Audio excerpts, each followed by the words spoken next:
Good morning, everybody. I'm Eureka John, and you're at Eureka Street Crypto, broadcasting live from Leander, Texas at what time is it? 5:52 in the morning.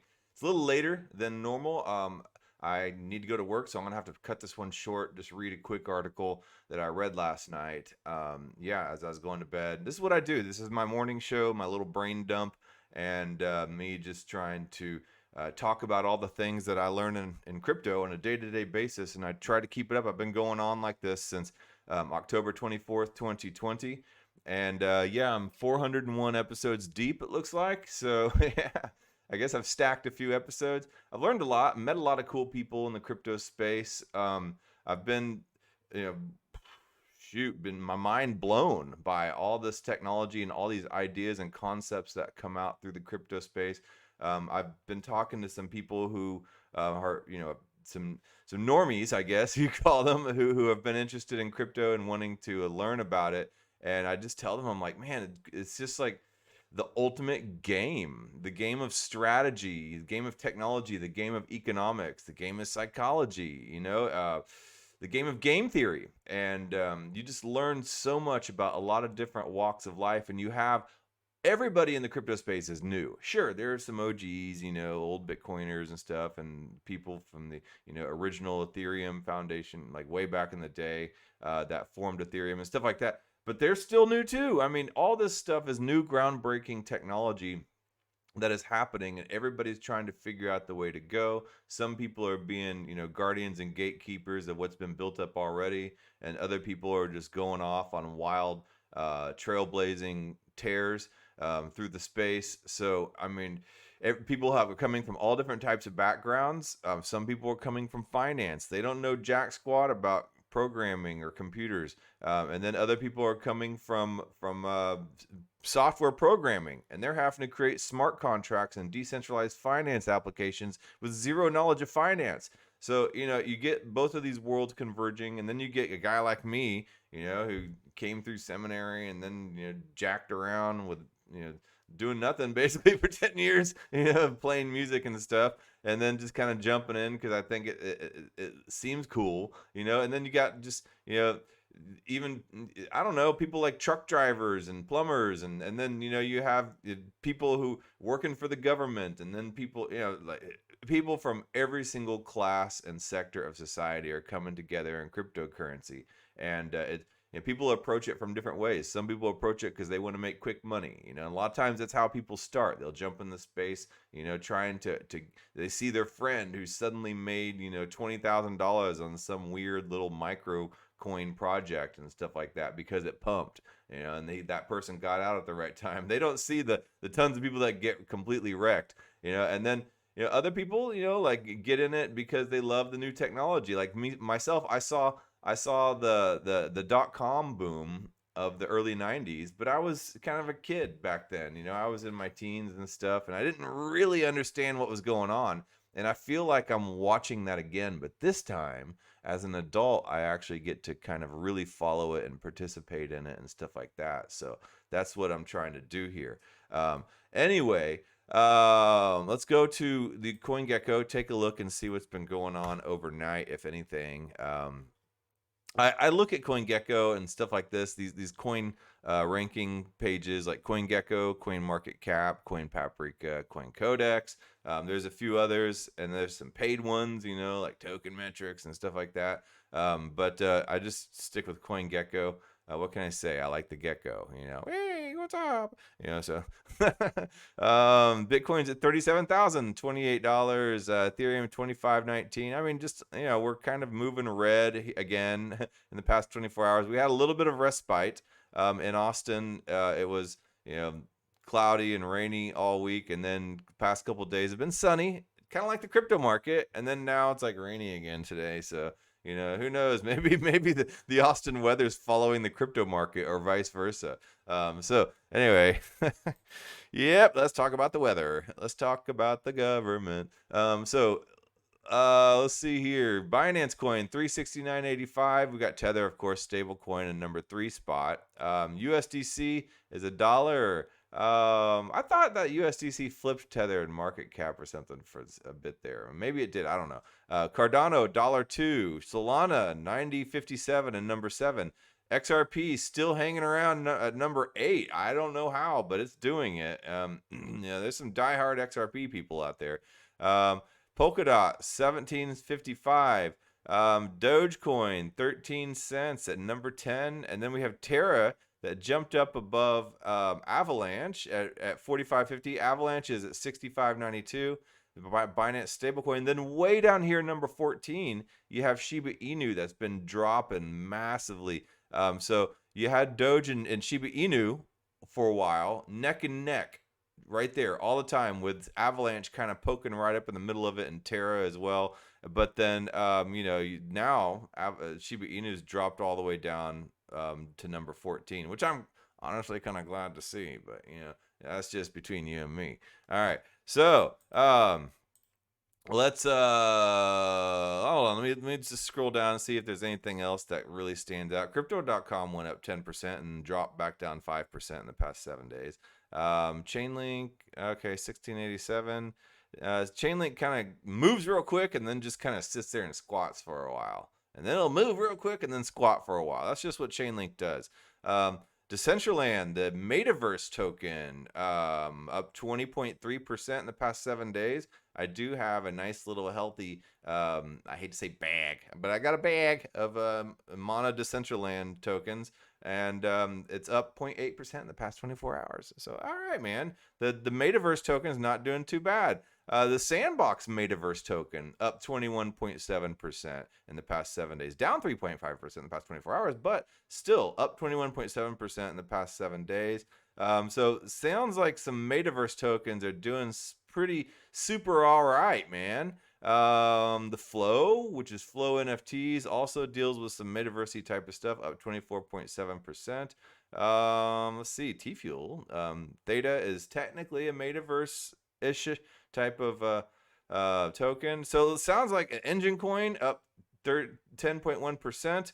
So it sounds like a lot of these Metaverse-y, gamey type of tokens seem to be doing pretty well despite everything else. So, interesting.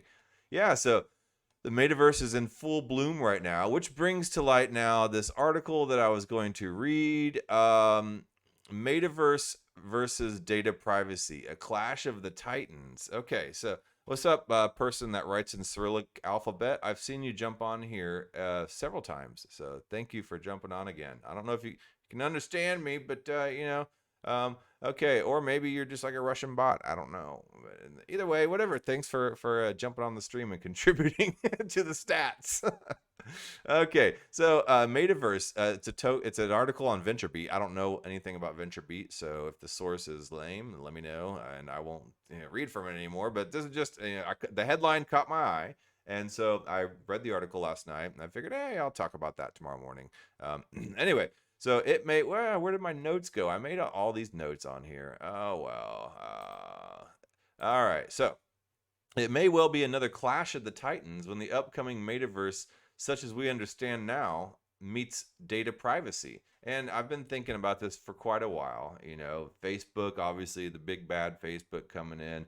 The term Metaverse has been existing for quite a while before Facebook, but Facebook, came in and they kind of co-opted everything and said, we're going to name our Metaverse Meta. We're going to name Facebook Meta, like they own the name, like it's like a board company coming in and naming their skateboards Skateboard, the skateboard company. Like, dude, you don't own skateboards, like, well, we do now. Oh man. So yeah, that's kind of what Facebook seems to have done. They've gone in and like named their Metaverse. They named Facebook Meta, as if they own the Metaverse. The Metaverse is not really supposed to be owned by anybody. I want you to know. And of course, centralized companies going to be coming in. This kind of reminds me, like at the very beginning of Microsoft Windows. There were a lot of software developers back then, and there still are, doing open source projects and stuff like that.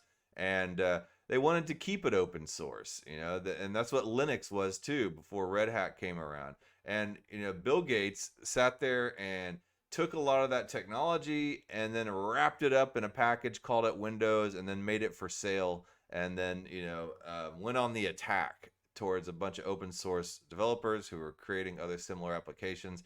And that's what the whole, I think, if I'm correct, the whole antitrust thing was about him creating a monopoly for computer users.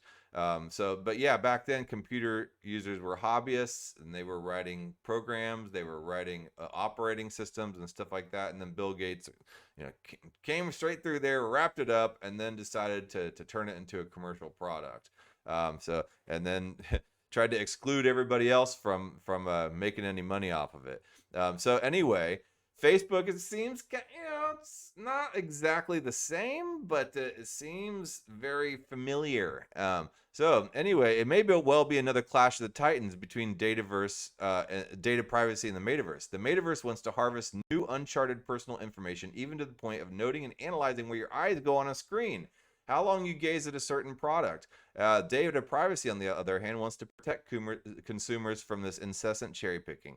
And if you don't think that they're not looking at how long you stay on particular screens, like for instance, if you go to Walmart or Home Depot, Best Buy, Target, there are these cameras all around that stare at you. They track you the second they walk in the door, and yes, they track you.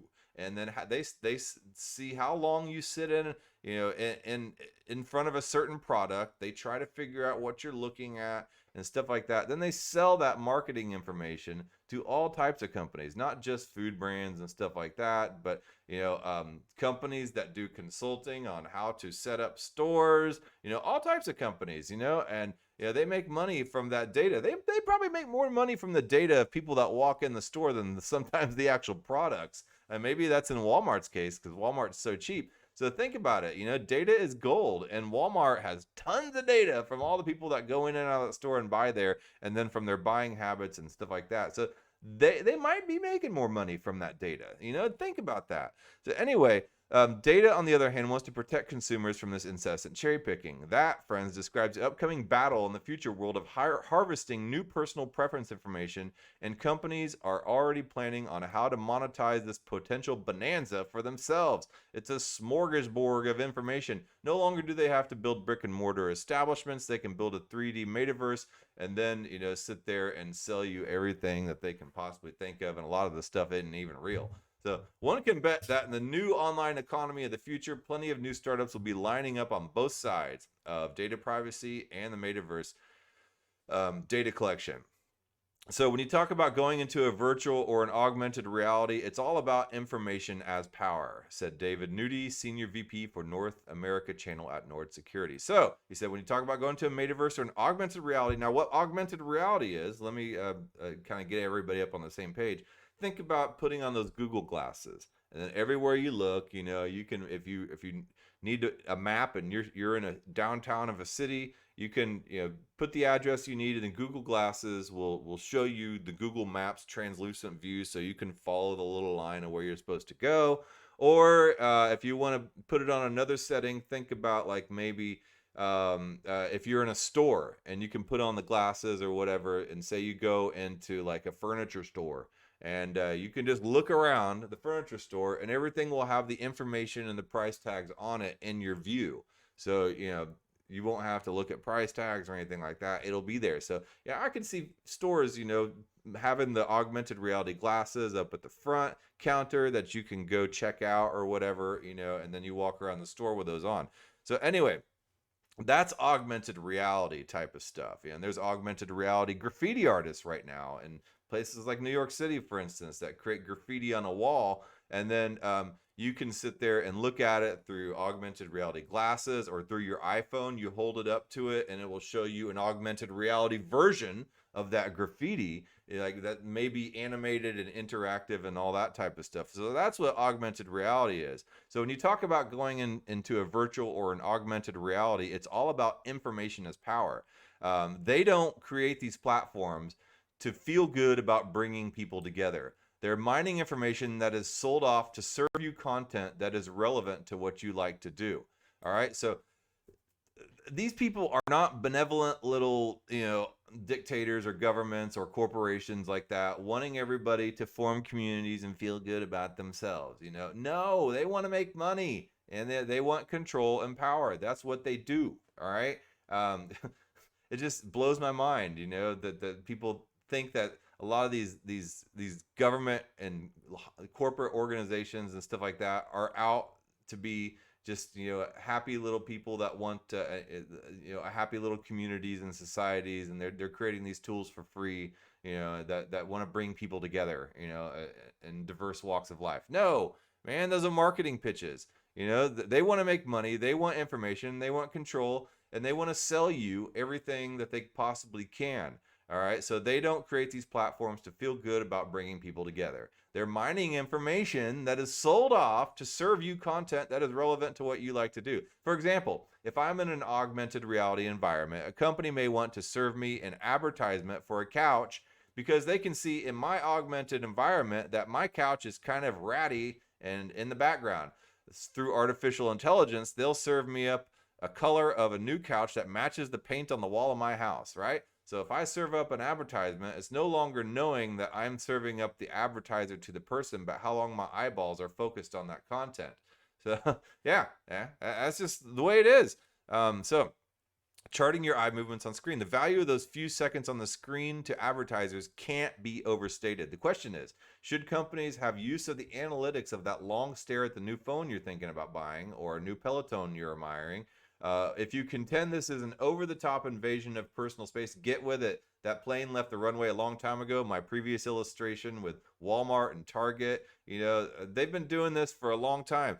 That plane left the runway a long time ago. This is all going to depend upon whether a user even wants to enter the metaverse in the first place. So this article was written on January 28th, and it was Data Privacy Day on January 28th. I did not know that, which hopes to highlight the coming struggle within a specific, though arbitrary, 24-hour period.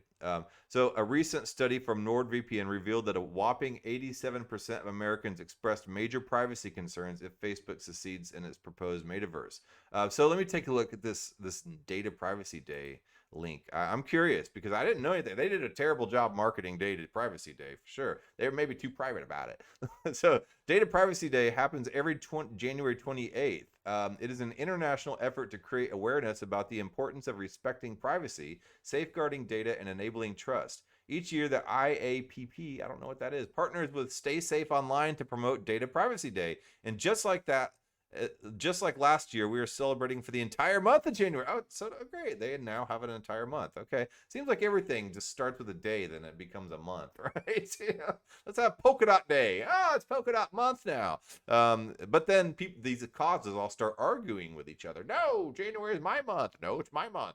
Across the globe, KnowledgeNet chapters will host their first gatherings of the year, giving you the opportunity to share professional experiences and have some fun because privacy is worth celebrating. I agree about that. So they give you a chance to celebrate privacy for a chance to win big. Interesting. Okay. What is IAPP here? Let me see.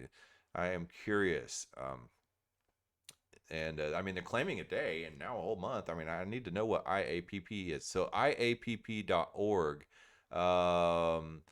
Interesting. Anyway, I'll come back to that. I got totally sidetracked. This episode is going to probably go long, and I'll probably end up sitting here being late to work. So let's see here. International Association of Privacy Professionals. Okay, cool. All right, so that's what IAPP is, and now you know. And knowing is half the battle. Those of you who watched G.I. Joe as kids, which I did, that was my daily cartoon back in the 80s. So anyway, so they're sitting there rattling off these statistics by the IAPP. Let's see here. So 87% of Americans express major concerns if Facebook succeeds in creating its proposed metaverse. Okay, I mean, honestly, there's always going to be a decentralized version of every centralized thing. It's like this article's about the clash of the titans, freedom. It's funny because somebody, I can't remember who, on Twitter sat there and said, in North America, politics used to be liberal and conservative, right? Now it's more going towards authoritarian or libertarian, and those two things don't really correlate well with each other. So it used to be red and blue, liberal, conservative, and then now it's going towards authoritarian versus libertarian. That's kind of the way the red and blues feel like they're starting to work out now. But this is not a politics podcast. I just, it was an interesting thing and just kind of made me think. I'm like, yeah, the political landscape really is changing now. With different frames of thought, because what we thought of before as liberal, they're actually becoming a little more authoritarian. And then the people that were the conservative authoritarians back in the 90s, in the 80s and stuff like that, Nancy Reagan, Tipper Gore, and all that, the Christian society, they're now the radical ones, then seem a little more liberal. It's weird, but they're libertarian, I guess. Anyway, like I said, it's not a political podcast, but it just made me think. It's like all the punk rockers too back in the 80s. I mean, that was some hardcore punk, dude. You got the Exploited and Black Flag and all that stuff. And then nowadays, these people that are sitting there talking about how crappy the government and cops are and everything like that, they're sitting there vouching and trying to lock down society and, follow along with whatever the corporate government structures have to say about everything. It's just weird, like I grew up with punk rock and around punk rockers and a punk rock skater and all that type of stuff, and then now all these people that were so punk rock back then and anti-government and establishment are like in lockstep with everything that the mainstream media and the establishment has to say. Johnny Rotten from Sex Pistols will tell you about that as well. And he will talk smack about all his other colleagues at the time, so who are sitting there defending all this authoritarian stuff that's going on. Anyway, so, hey, and you see that in Neil Young too, like the dude's all about freedom, what's he doing sitting there trying to impose censorship on Joe Rogan or whatever, like him or not, Joe Rogan hasn't said jack squat about it and is just going on about his business. Anyway, so let's back up a little and define these terms. Metaverse is the term Meta, Facebook CEO Mark Zuckerberg foisted on the world last October. No, I correct this article here. Mark Zuckerberg did not come up with the term Metaverse. Like I said at the beginning of the show, Metaverse has been around for a long time, and then Mark Zuckerberg came around and he decided he wanted to call his company Meta and basically own the Metaverse. Like I said, it's like a skateboard company calling their boards skateboards, and they are the skateboard company. No, you can't do that. So anyway, at a high level, it means the combining of the real and digital worlds. That's what the Metaverse is. Yeah, and I can agree with that. So the combining of the real and digital worlds such that it becomes difficult to ascertain reality from unreality. In this new setting, personal avatars are quickly expected to multiply. Okay, so, okay. Zuckerberg introduced the Metaverse. I disagree with that, and even produced a video explaining what it will look like. Yes, I agree with that. He did produce a video explaining what he looked like, but he did not introduce the Metaverse. Maybe to a mass amount of people, he evangelized it, but he did not introduce it. So I want to clarify that. So anyway, that little stunt of him creating this commercials and calling his company Meta, and then in explaining and evangelizing the Metaverse to a mass amount of people, it famously received mixed reviews. He called the Metaverse an embodied internet where you're in the experience, not just looking at it. Imagine you could meet your friends from all over the world in virtual reality, discuss business with partners without leaving your office, or access fantasy world you've always dreamed about. That's what Mark Zuckerberg has in mind. Advertisers and online merchants, not to mention Meta itself, have other ideas, however. Some other data points from that study from the NordVPN. 47% don't trust their identity will be legally protected. 45% fear that even more data can be collected and used against them. 43% are concerned about not being sure of the identity of others. 41% think it will be hard to safeguard their real identity from Metaverse identity. And 37% fear that their transactions won't be very secure. So most of these, 1, 2, 3 out of 5 of these have to deal with identity, and that's where the entire decentralized identity conversation comes through. You have actors like Ontology, like Bright ID, Proof of Humanity, a lot of these projects coming out trying to create decentralized IDs where they don't collect all your information for your Metaverse ID or whatever, your online wallet information and everything like that, your profile pics and stuff like that, because it's becoming integral, and your Metaverse, your online ID is starting to mesh and intermingle with your real ID. So how do you maintain your privacy with that? And that's what these projects, bless them, Bright ID and Proof of Humanity and Ontology are all trying to work on how to maintain the integrity of that privacy while still creating an online ID and be able to establish trust, between people online, so you don't have to fear that your ID won't be legally protected, or that you know who somebody else is, or that you think it will be hard to safeguard your real identity from your metaverse identity if you want to keep that separate. Yeah, people are working on mechanisms to do this. So, and plus, though, all these percentages, I don't trust statistics anymore, especially after this entire lockdown and pandemic and stuff like that. I just don't trust statistics. I'm sorry. My entire trust for the establishment, for the medical industry, for statistics and everything else went out the window. I want to look at this study, and that study's linked up above, and I will. And I'll link that in the description. So what is biometrically inferred data? Kavya Perelman, founder of XR Safety Initiative, a nonprofit that advocates for the ethical development of immersive technologies, that sounds like a fun job, told VentureBeat that privacy is all about the data collection because there is this enormous amount of data that will be harvested. You can't have the convergence of these environments. That's what I'm most concerned about. And it's a good point. This is now all about biometrically inferred data. Our data privacy laws need to be updated because they are inadequate. This enormous eye tracking, gait tracking, the way you move, the way you talk, all this analysis can infer a lot of information about you. And then there are intersections of these other technologies, which is just like a brain-computer interface, that will provide the alpha, beta, gamma, and even your thoughts at some point. What happens to privacy when our thoughts are not even protected? All this information stacked in cloud storage and constantly being analyzed by multiple buyers could give companies a greater ability to understand individual traits. They might know more about you than you know about yourself. For example, an insurance company might see a behavioral clue inferring a customer's health problem before the person notices anything herself. So there, suddenly you get a bill in the mail, or it's not even in the mail anymore. Suddenly you see on your card and your bank account this huge increase in your health insurance. And then you're going, God, man, what? Well, we feel that you might have Parkinson's. We just saw some behavior, we saw some movement, and we want you to go checked out. So we are going to freeze your health insurance, or we're going to charge you additional until you go down to the doctor and get that checked out. That's what something like that may look like. So anyway.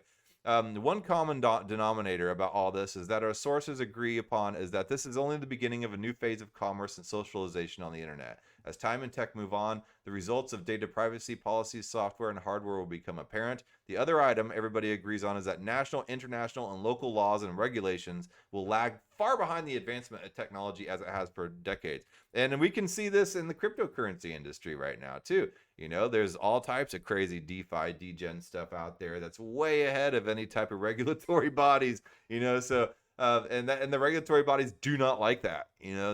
It's really hard. I mean, you sit there and listen to Congress sitting there trying to talk about meme coins and stuff like that, and they come up with the mongoose coin, like they don't understand it. And there's a few people in Congress and the government that understand some of this stuff, but they're few and far between, so it takes a long time for regulatory agencies and governments to really catch up with the advancement of technologies. So that's why I love this stuff, because it's kind of a way to stay ahead, be like the little Aladdin thief, running around the bazaar, outsmarting all the goons with their big swords, so yeah. Other takes on metaverse versus data privacy. Some other varying perspectives on the coming battle between data privacy and the metaverse, the clash of the titans. So Peter Evans, the CEO of Patriot One Technologies, we don't expect the issues of data privacy or security to go away with the metaverse. As an industry, we see repeated examples where technology gets way ahead of security, data privacy, and good governments, and the world's zeal to play with new and interesting things and leverage them for business benefit, competitive advantage, and profit. Yeah, and a lot of people get wrecked whenever technology gets too far ahead of regulations. So I'm not dogging completely on regulatory structures and government bodies. It's needed because then you have the whole, just like in the 1930s, child labor and stuff like that, and technology getting way ahead of regulatory bodies, and you get these companies using 8-year-olds to do their labor. It's like, and then like in crypto industry, you get these super, crazy degen apps, that just like completely taking advantage of people and scammers and stuff like that. So you need regulatory bodies to come in and help this stuff. So it's like a slinky. It's this constant back and forth, this push and pull between these two powers of centralization and decentralization. So anyway, all the issues that we've recently seen in the press about Facebook's use of data to drive marketing and revenue are examples of market opportunity getting ahead of good governance, security, and protection. And yes, we've seen Facebook, that's just marketing and technology getting way ahead of good governance, security, and protection of people's information. This has been going on for 20 plus years, going back to the first introduction of the internet, online banking, and e-commerce, AI, and facial recognition. I mean, people say, I hate the kind of defeatist mentality of, well, they already track us anyway. They know everything about us through our credit cards and our ATM cards. Yeah, I know. That's why we need digital cash, dude. Like, you don't want them to know everything about you because it might not be so bad right now, but this is turning to a social credit system where they will shut you down if you get completely out of lockstep. And if you think they're going to give up a little bit of liberty for you, for a little bit of security, that security is only going to be just for a little, that liberty is only going to last for just a little amount of time. Then they're going to clamp down and ratchet it up a little further. So we see issues repeating themselves, these issues over and over again, with governments and data privacy often lagging. By the time the world opens its eyes to the data privacy data management issues, it's too late because the horse has left the barn. With each new iteration of innovation, we see an order of magnitude jump in both business benefits as well as the complexity of data privacy issues. I expect we will see the same with the Metaverse. So, Ben Brooks, CEO of Transcend, a data privacy software provider, he says, in the beginning, the Metaverse can actually be good for privacy, okay, because people can adopt anonymous avatars. And that's whenever you stay a little ahead of the regulatory agencies. And that's what I'm talking about being Aladdin in the bazaar, outsmarting all the goons, because the Metaverse in that case can be good for privacy because people can adopt the anon avatars. But over time, as we spend more time in the Metaverse and our avatar becomes a bigger portion of our life, in a sense, we become our avatars as we shop, we consume with it, and we form our relationships with it, then all the same privacy principles will apply. It's still too early to say what specific protections it will require as usage evolves, but the reality is we're not starting from the most solid foundation. In many jurisdictions, consumers don't yet have the protections they need for today and what we're already dealing with, let alone the Metaverse, the myriad new ways their data may be used and abused tomorrow. More data means advertisers have a substantially richer cupboard, how do you say it, to mine for far deeper targeting, often using the same platforms that are speaking most loudly about the Metaverse's potential. Yep. So yeah, more data means advertisers have a substantially richer cupboard to mine for far deeper targeting, often using the very same platforms that are speaking most loudly about the potential of it, aka Meta, Facebook, Mark Zuckerberg, David Blonder, Senior Director, Legal Counsel, Regulatory and Privacy and Data Protection Officer at BlackBerry. BlackBerry is still around? Wow. Okay. Anyway, with the Metaverse creating a hybrid reality, it's important to remember one simple truism. People will trade security for convenience. Yes, and we see a lot of that happening right now. But like I said, that security it only lasts for a little while. The Metaverse will see considerably more user interaction than a cell phone. Wow. Therefore, it is not unreasonable to assume it would collect much more information and attract many more attackers as well. For security to succeed in the Metaverse, it will have to be implemented in a way that is robust without negatively impacting user convenience. Anyway, like I said, I've gone overboard. I've gone overtime. I got to get this uploaded and get the hell out of here and get on the highway.